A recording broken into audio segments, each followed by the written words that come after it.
los pacientes tienen que ser inmunocomprometidos. Si el paciente no está inmunocomprometido, sí se puede infectar, pero habitualmente es asintomático.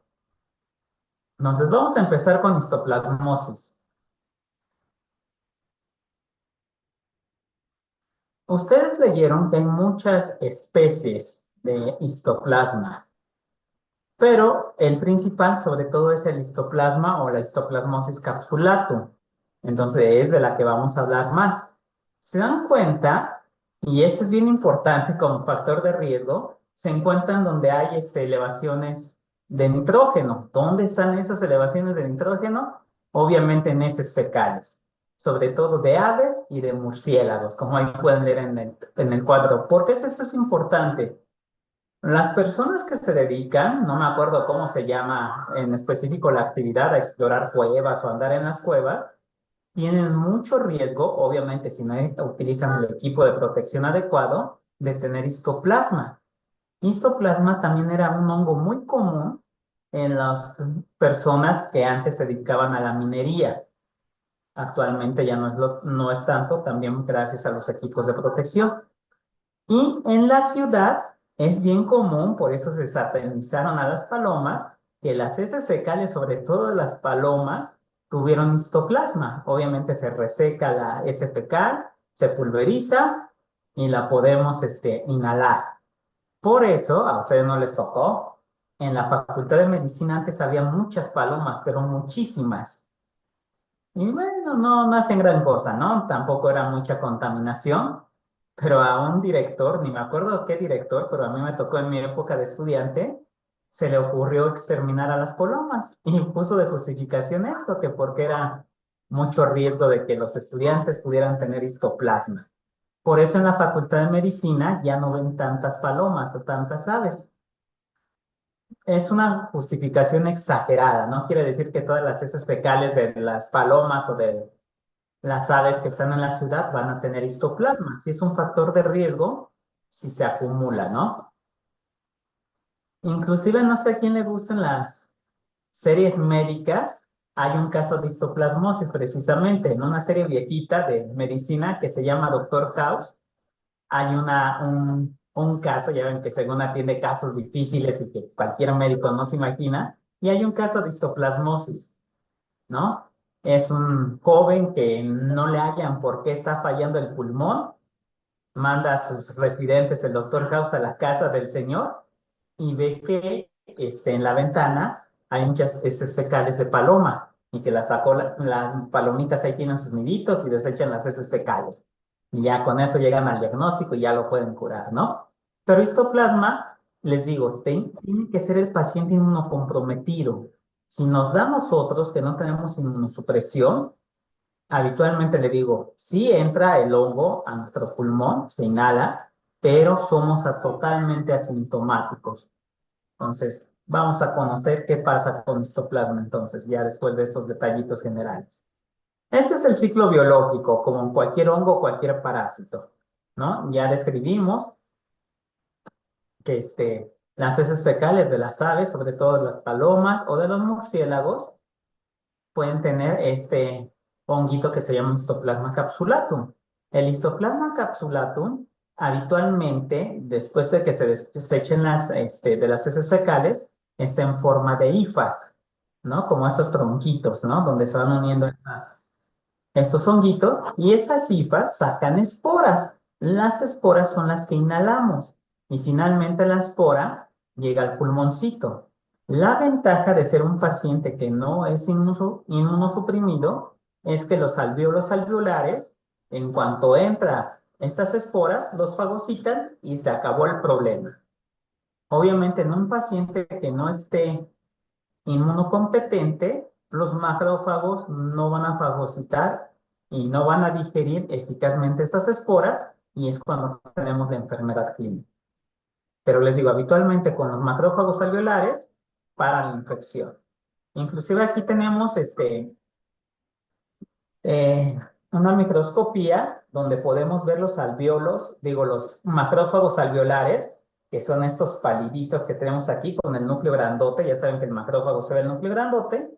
Y esos puntitos moraditos más marcados o más oscuros, valga el término, son las esporas que ya fueron fagocitadas. Si se fagocitan, obviamente no va a haber enfermedad clínica.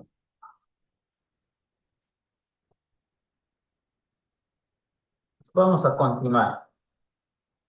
¿Qué es lo que pasa? Datos todavía generales. Vean, y ustedes me van a decir por qué. Lo debieron de haber leído. Aquí dice que es mucho más común en hombres que en mujeres. ¿Por qué será esto? Es una de las enfermedades donde el sexo se importa mucho. Es más común, aquí pueden ver ustedes, dice que es 4 veces más frecuente en hombres que en mujeres. ¿Por qué? ¿Quién me ayuda con ese dato?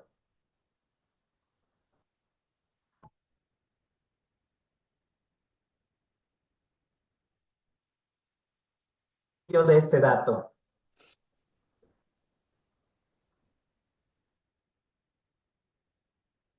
Este dato sigue siendo cierto, es más común en hombres que en mujeres. Datos que ya no son ciertos, y vean por eso no hay que leer tanto de libros que no se actualizan tanto. Dice que es común en VIH, obviamente, ya no es tan común en VIH histoplasmosis con los nuevos tratamientos, así como lo comentábamos con toxoplasma la clase pasada.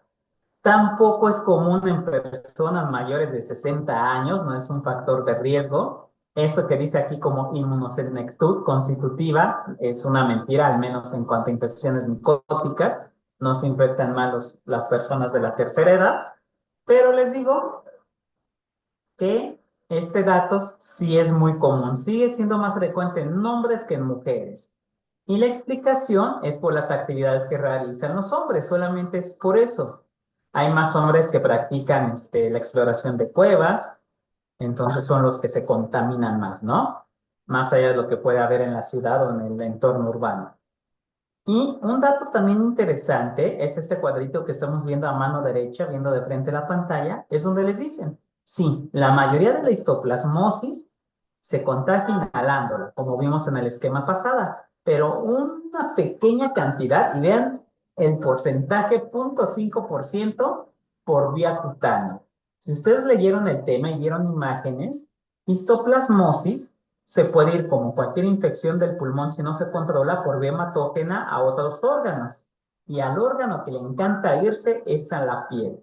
Pero una vez que el histoplasma está en la piel, sí por contacto podemos contagiar a otras personas. Es un hongo, finalmente, ¿no? Es raro esto, les digo, vean el porcentaje, 0.5%, pero sí llega a ocurrir. Y ahorita creo que sí tenemos una imagen de cómo es el histoplasma cutáneo.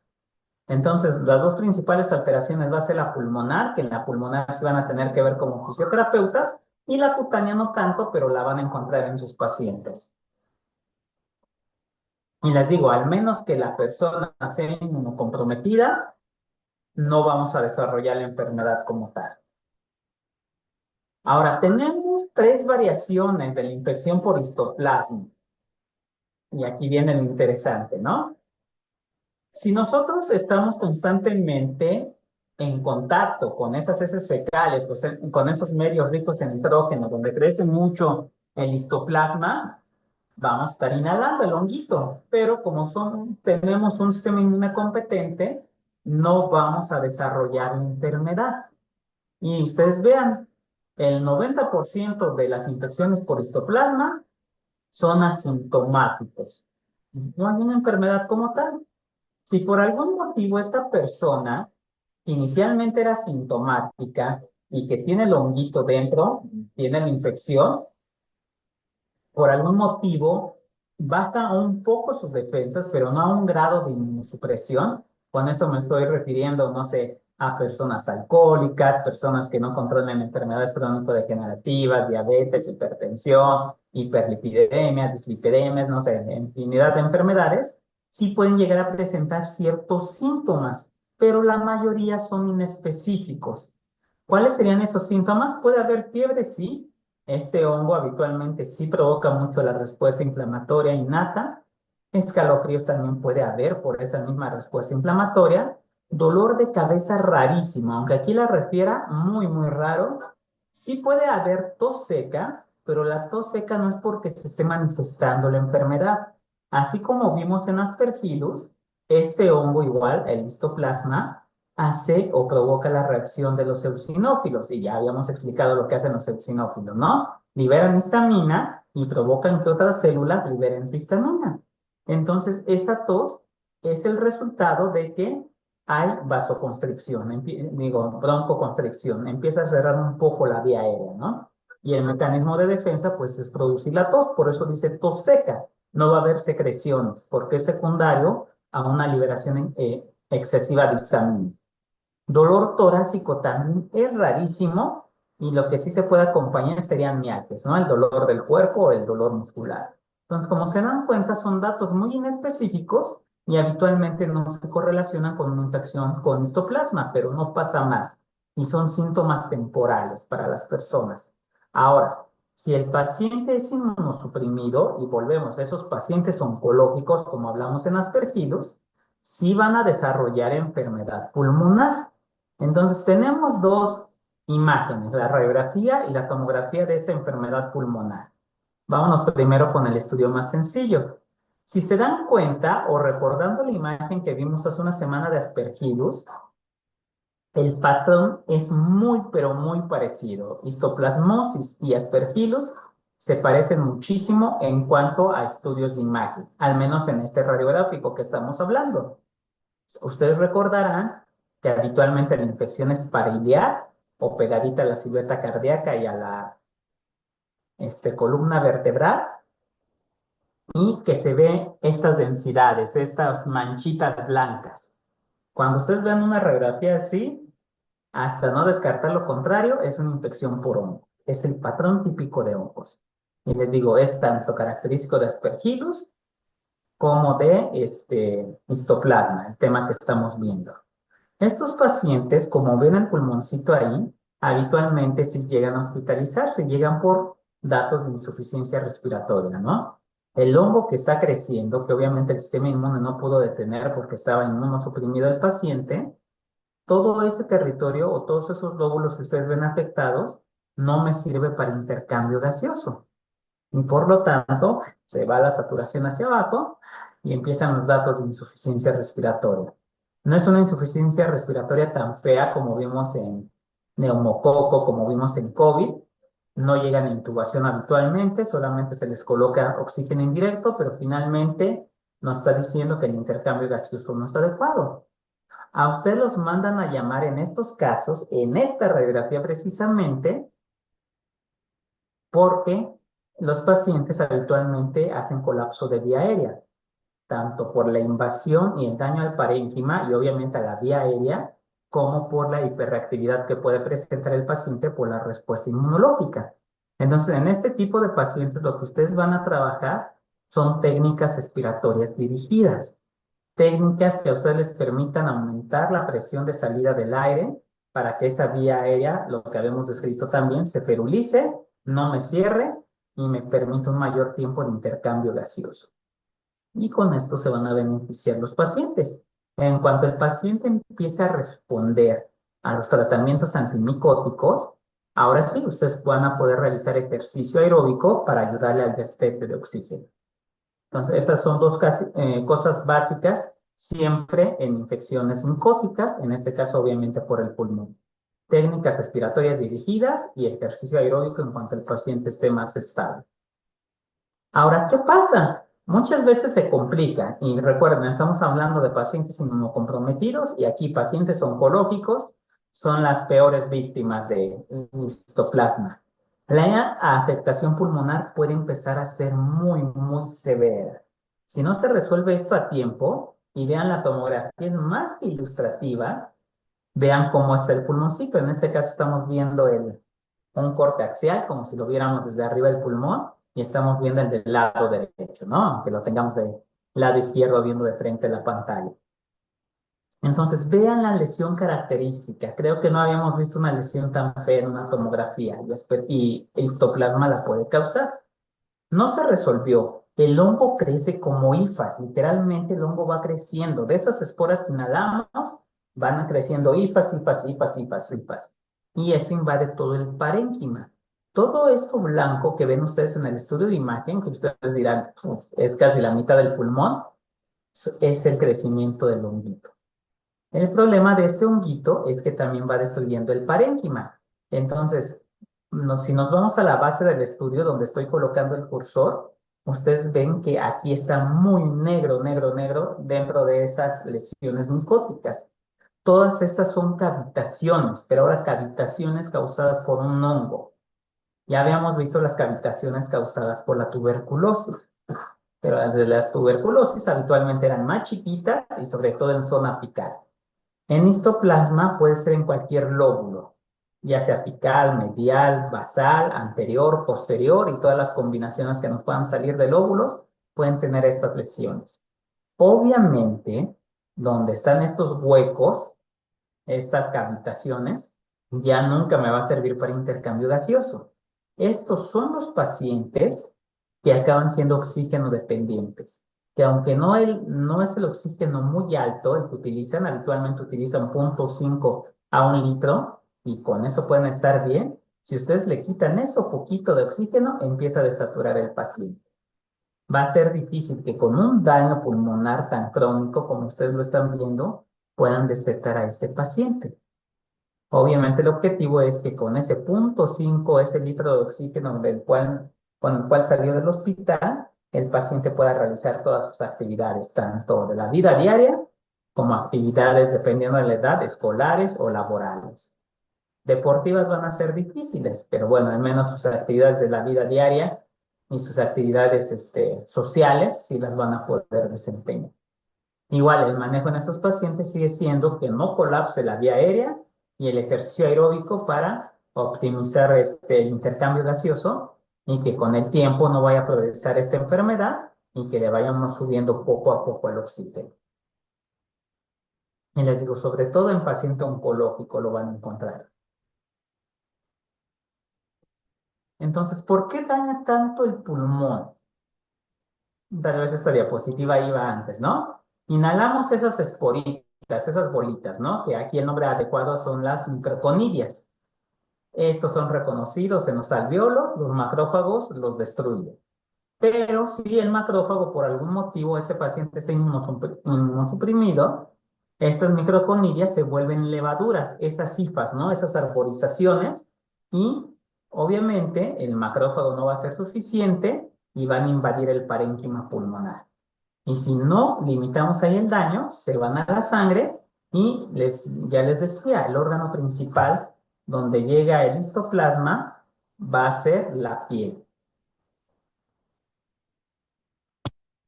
Entonces les digo, es de buen pronóstico, pero si le toca al paciente inmunocomprometido y no se le trata a tiempo, empeora el panorama. Aquí viene más de lo del daño. Vean la constitución, cómo van creciendo los hongos. Pueden ver esas arborizaciones que tienen los honguitos y cómo van afectando lóbulos específicos. Y finalmente, si no detenemos el daño, esta lesión acaba siendo hueca y me forman cavernas, ¿no? Y el hongo queda alrededor de esa caverna. Y les vuelvo a repetir, son partes del pulmón que nunca me van a volver a funcionar para intercambio gaseoso, ¿no? Y bueno, aquí también nos dice que cuando se va por vía hematógena se puede ir a vaso, a hígado, y en ese caso los pacientes, aunque es rara vez, sobre todo se ve más en niños, causan hepatoesplenomegalia, ¿no? Toda la parte superior del abdomen se ve globosa, se ve grande, ¿no? Con la consecuencia de que pueden causar una falla hepática. Son raras las fallas hepáticas por histoplasma, pero sí las pueden llegar a encontrar, ¿no? ¿Y por qué me interesa esta relación? Porque si le llega a fallar el hígado a su paciente, se les va a complicar un poco el panorama, porque el hígado produce un factor de crecimiento muscular que es endócrino, es decir, lo produce el hígado, se va por la sangre, llega al músculo y favorece su crecimiento. Y va a ser un músculo habitualmente delgado, hipotrófico, rígido, que obviamente va a complicar el panorama del paciente. Y en muy raros casos puede ir al aparato digestivo, aunque no, ahí no da mayor problema.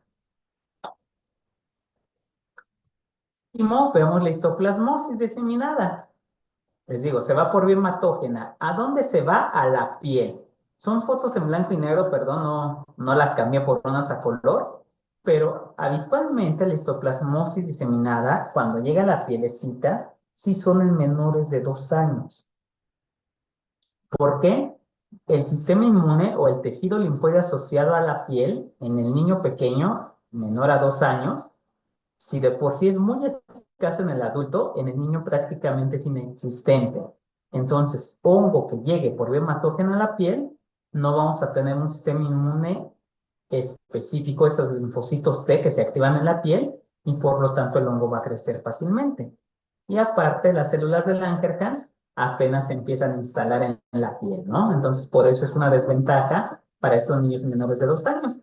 Y vean cómo se ve la infección del honguito en la piel. Se ve como si la piel estuviera sumida, como si la hubieran picado. Y eso es porque el honguito al crecer causa atrofia de queratinocitos y de tejido subcutáneo, de la grasita subcutánea, y por eso la piel como que se hunde. Estas lesiones muy rara vez, y si las tocas o estás en contacto piel con piel, se pueden contagiar rarísima vez. Pero, bueno, existe un riesgo mínimo, ¿no?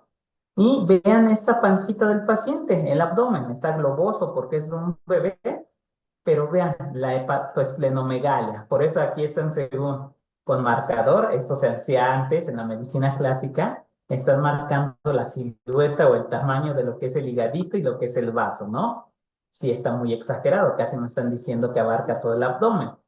Pero esto también es un problema, les digo, sobre todo porque ya no se va a producir ese factor endocrino que produce el hígado para el crecimiento muscular y me cambia mucho la conformación de las fibras musculares de, obviamente, sobre todo de extremidades, segmentos superiores e inferiores. Tratamiento de fisioterapia.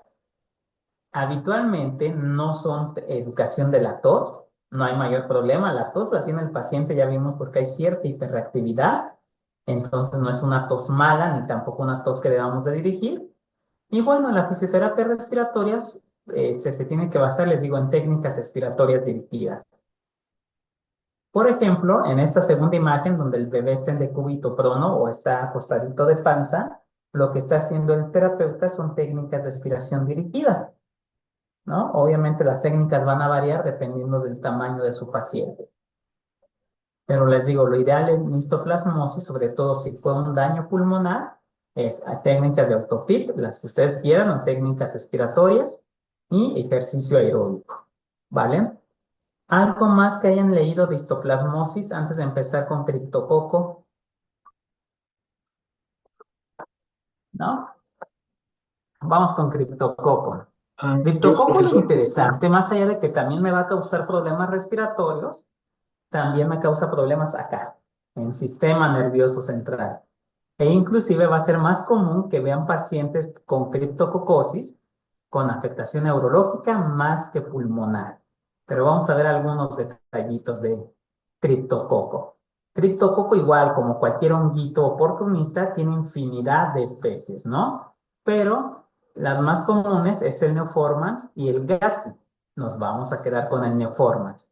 Igual que los otros honguitos que se transmiten tan fácilmente, son levaduras, ¿no? Aquí lo que estamos viendo en la imagen son las levaduras. Y una característica bien importante del criptococo es su cápsula. Vean la cápsula, qué tan gruesa está. Si de por sí los hongos tienen una cápsula gruesa, criptococo es de las que los tienen con un mayor grosor. Y eso le va a dar mucha resistencia, tanto para que sea fagocitado, o si es fagocitado, le va a dar mucha resistencia para que no sea digerido. Entonces son de los hongos más resistentes a la fagocitosis. Igual que histoplasma, si el paciente no está inmunocomprometido, es raro que cause enfermedad o manifestaciones clínicas. Igual, como el histoplasma, esto lo tienen en común.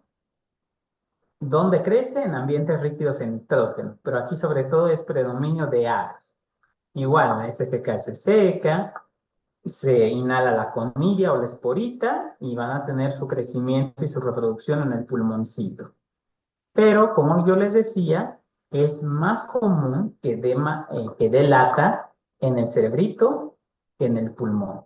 Obviamente, para que llegue al sistema nervioso, del pulmón se va vía hematógeno por la sangre y llega al cerebrito. Ahorita vamos a ver las características del criptococo o de esta meningoencefalitis por criptococo. Entonces, vamos a ver qué pasa con criptococo. Criptococo también se puede ir a la piel, pero vean las lesiones de la piel que causa el criptococo. Estas sí son bien características. E igual, como les vuelvo a decir, México como tal no es una zona endémica de criptococo, es más común en Sudamérica, por ejemplo, pero ¿dónde podemos encontrar mucho criptococo? En el sur del país. Guerrero, Chiapas, son de los estados que tienen más criptococo. Entonces, si se dan una vuelta por esos estados, ustedes van a ver, de seguro han ido, no sé, a Acapulco. En Acapulco es bien común el criptococo. De las personas que luego les andan vendiendo cosas en la playa o en la calle, fíjense en la piel y algunos tienen criptococo. Vean las lesiones de criptococo cómo son. Muy diferentes a las de histoplasma. Aquí obviamente llegó bien hematógena y vean las lesiones. La lesión característica de criptococo son las manchitas que tenemos aquí, estas máculas oscuras. Pero son máculas que si ustedes las tocan, son duras, son rígidas y están elevadas de la piel. Es decir, no es una manchita común y corriente. Inclusive se llegan a descamar, se llega a caer un cacho de esas manchitas o de esa mácula y por abajo queda como si fuera una ulcerita. Se ve la grasita y se ve el lecho sangrante o hematógeno. Cuando estas lesiones, como decimos coloquialmente, se van secando, cicatrizan feo y parece una cicatriz queloide. Parece que la piel queda toda gruesa, queda pálida y queda dura. Entonces aquí tenemos lesiones agudas y ya lesiones que cicatrizaron o crónicas. Pero les digo, si son observadores, de seguro, y si recordarán algunas personas cuando han ido a Guerrero sobre todo, algunas de esas personas que se acercaron a venderles algo tenían esta infección cutánea por criptococo. ¿Es de difícil tratamiento? Sí. Aquí no marca, cuando hay afectación cutánea, no marca tanto que haya un grado de inmunosupresión. Pero llegó a la piel y sí desarrolla este tipo de lesiones. Ahora, vámonos con lo del sistema nervioso central. Les digo, si va a llegar al cerebrito, llega por la sangre, no puede llegar directamente, ¿no? Y vean sobre todo en qué pacientes. Aquí ya no estamos hablando de pacientes tan inmunosuprimidos. Es muy común que dé meningitis por criptococo, les digo, más allá de los pacientes inmunosuprimidos, volvemos a los oncológicos, por eso aquí dice linfoma, que sea muy común en diabéticos. De seguro, si ustedes se han fijado, hay algunos diabéticos que los han hospitalizado por alteraciones en el sistema nervioso central. Y vamos a ver cuáles son esas alteraciones. Cuando criptococo llega al cerebrito, ahorita vamos a ver una tomografía de cómo se ve el criptococo en el sistema nervioso central, igual que en el pulmón, crece y crece y crece, ¿no? Y obviamente va invadiendo tanto la sustancia gris sobre todo, pero también puede invadir sustancia blanca. ¿Qué alteraciones me puede dar una infección por hongos en el sistema nervioso central? Primero, fiebre. Volvamos a lo que les comentaba en histoplasma. Provocan mucho el sistema inmune innato, porque los macrófagos son los que se intentan acabar con esta infección, producen citocinas proinflamatorias y tenemos la fiebre. Aquí sí hay dolor de cabeza en criptococo cerebral o esta meningitis por criptococo. Sí es bien característico el dolor de cabeza por dos motivos. Uno, por esa misma producción de progesterona que está causando las citocinas proinflamatorias, los vasos sanguíneos del cerebrito se vasodilatan, se abren. Y un vaso sanguíneo en el cerebrito que exista vasodilatación tiene mucho más terminaciones nerviosas que los vasos sanguíneos que están en otros órganos y tejidos. Y esa vasodilatación activa mediadores del dolor, ¿verdad? De siminas, y el paciente describe, que ni apenas se va conectando, y el paciente describe que es como si le punzara toda la cabeza, como si se le estuvieran apretando. Y es un dolor muy intenso. Otras alteraciones son comunes, llevamos fiebre y el dolor de cabeza. Lo segundo más común, lo tercero más común es este último punto, alteraciones del estado mental. Criptococo le encanta sobre todo invadir lo que es lóbulo frontal y lóbulo parietal. Y también le encanta invadir los ventrículos laterales. Ahorita vamos a ver las imágenes. Si me está invadiendo esa parte del sistema nervioso central, va a causar estas alteraciones del estado mental. ¿Cuáles son? Uno, el paciente puede estar somnoliento, hay disminución del estado de alerta. Entonces está como adormilado o como perdido, como decimos en alguna ocasión. ¿Qué otra alteración en el estado mental hay? Puede haber cambios bruscos de humor. El paciente puede estar riéndose de un chiste que le contaron de algo que está leyendo y de repente, y es tan brusco el cambio, empieza a llorar, empieza a estar triste, empieza a estar melancólico. Entonces, cambios severos del estado de ánimo también puede haber en este tipo de casos. Como en otras meningitis, y no es raro aquí, aunque es más característico, puede haber desinhibiciones del paciente. Se desinhibe, ¿no? Empieza a decir literalmente, como decimos, las cosas como son, empieza a insultar, e inclusive puede haber desinhibiciones sexuales, ¿no? Entonces, sí, esto es bien característico de criptococo. Rarísimo que haya convulsiones en criptococo y alteraciones visuales. Las que presenta criptococo habitualmente es visión borrosa porque hay compresión de la vía óptica, pero no hay mayor problema en ese aspecto. Entonces, ¿cómo se ve criptococo? Estas son las imágenes bien características. Entonces, vean, estamos viendo un corte axial del cerebrito del paciente. Se ve se ve, bueno, es muy obvio, perdón, se me fue el término. Es muy obvio. Toda esta hiperintensidad, que es lo blanco que vemos en esta toma, es hiperintensidad, todo esto es el criptococo creciendo en el cerebrito. Y vean, le encanta la sustancia gris, la corteza o la parte periférica. Pero, si se dan cuenta, y aquí lo podemos ver a nivel de los ventrículos, en esta parte anterior de los ventrículos, también vemos esa hiperintensidad, eso blanquito.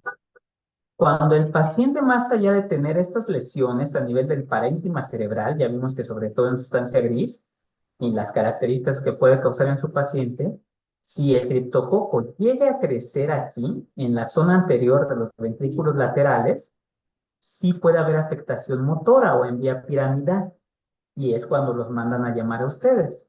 Lo más característico de estas lesiones es que haya hemiparesias. Aunque ustedes digan, ah, pero tenemos afección de ambos lados, lo más común es que no llegue a tocar de ambos lados los circuitos de descenso o las vías de descenso de vía piramidal y que solamente afecte un lado del cuerpo y que haya hemiparesias. Por eso los mandan a llamar. La hemiparesia es de bueno o mal pronóstico, depende del tratamiento. Si el tratamiento es oportuno, porque obviamente hubo un diagnóstico temprano, las alteraciones motoras que puedan tener este paciente van a ser temporales y van a resolverse bien. Pero como pasa habitualmente en nuestro país, si el diagnóstico fue tardío y por lo tanto el tratamiento fue tardío, la lesión que causó la longitud es permanente y nuestro paciente nos va a quedar con secuelas. Entonces sí va a ser común que vean criptococo. Les digo, no tan común como otras etiologías de meningitis, pero sí es común criptococo para causar meningitis.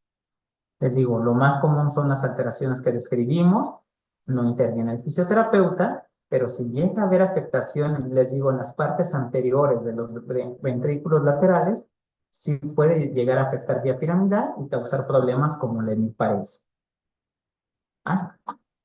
Y en cuanto al hongo, perdón, en el pulmoncito, se comporta muy parecido a Aspergillus. Puede simular un poco de asma. Es menos común que el Aspergillus, pero si da a nivel pulmonar, puede simular broncoconstricción o disnea o cierre de vía aérea como el asma. Y también se debe de hacer un diagnóstico diferencial. ¿Qué más leyeron de criptococo, compañeros?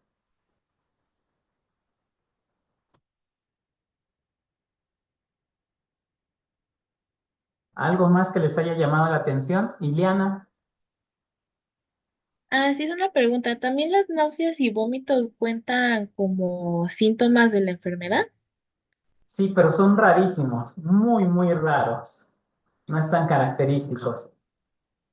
Ah, Habitualmente el triptococo, hablando de esta afectación a nivel del sistema nervioso central, no causa aumento de presión intracerebral.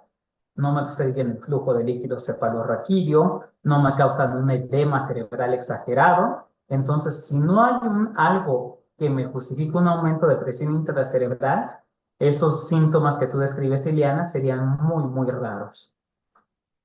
Digo, sí se pueden llegar a presentar, pero no serían los signos más típicos de esta infección por criptococo. ok, muchas gracias. ¿Quién más antes de que se nos acabe? Tenemos 2 minutos, compañeros. Entonces, este sería el último tema. Bueno, los últimos dos temas que vemos salen de vacaciones la siguiente semana y el martes 22 nos vemos con examen. Ya, su último examen. El examen va a venir desde tuberculosis hasta esto que vimos la clase de hoy, ¿vale? Yo espero, no lo he hecho, les digo, tengo un banco de preguntas, pero no lo he hecho, va a ser de 20 preguntas, va a ser pequeño el examen, ¿vale? Entonces, en esta ocasión, y supongo que ya van a regresar de manera presencial, ya van a pasar sus días de aislamiento, sí nos vamos a dividir por grupos, ¿no? Sí nos vamos a ver a las 3, a las 4 y a las 5 para hacer el examen, porque el auditorio no es práctico para el examen. Bueno, de por sí el aula tampoco va a ser tan práctica, está muy chiquita, pero bueno, al menos hay un poquito más de espacio y se pueden apoyar mejor. Entonces nos vemos en horarios normales, ¿vale? En el aula 3, los horarios normales. Y les digo, el examen va a ser de 20 preguntas. A las calificaciones, yo espero, como va a ser un examen chiquito, yo creo que ese mismo martes los empiezo a calificar y a más tardar el jueves de esa semana les envío calificaciones, ¿vale? Entonces, ¿algo más que comentar antes de despedirnos? Porque nos vamos a ver hasta dentro de 10, 12 días aproximadamente. Alexis, adelante. Bueno, regresando un poquito a lo de histoplasmosis, nos preguntó de por qué predominaba posteriormente más en hombres que en mujeres. Estuve investigando y considero lógico, es porque los hombres están mayormente expuestos a este hongo porque se involucran más en actividades como la construcción, la agricultura, entonces por ende tienen más contacto con suelos contaminados. Pero no sé si sea la razón principal. Sí, lo que habíamos dicho, lo laboral, sí, que es más común que las actividades que hace el sexo masculino, pues tenga este factor de riesgo, ¿no? Muy bien, Alexis, gracias. Entonces, antes de que se corte, disfrutan sus vacaciones y nos vemos para el examen, ¿vale, compañeros? Exacto, Gracias, profe. gracias. Gracias. Ahí no se la Gracias. pasen estudiando, también disfruten. Nos vemos.